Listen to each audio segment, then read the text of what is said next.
日本山形市每一档所举行的日本第一学主节，从1989年开始，在当地合法第一大型重机械，加直径6.5公尺的大鼎，加伫特chế牛肉、蒟蒻、蚵仔等食材，煮出高达3万份的学主，来创下吉尼斯世界纪录。每一档拢吸引数万人来到闹热。对此，身为姊妹市的台南市长吴美婷嘛应邀参加，当场见证迄款壮观的画面。这是他们一个传统，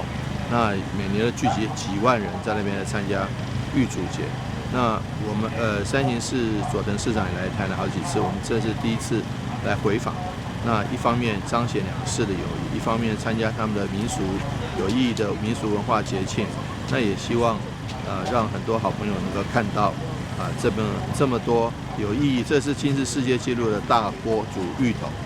在日本第一学主节开幕式当中，市长除了感谢该市对台南长期观光等等的支持，现场嘛设立农特渔产的单位来为台南行销宣传，邀请大家来体验文化高度的水。那玉竹节，可见呢，第一个有传统。第二个已经有历史，第三个有基础，第四个又有新的花样，所以每年都是这么多人，所以这个部分发展观光，我们也希望能够有一些互相可以交流的地方。那我们台南市也在那边放一个摊位，来介绍行销台南，让现场这么多人经过的时候都可以来看看台南市。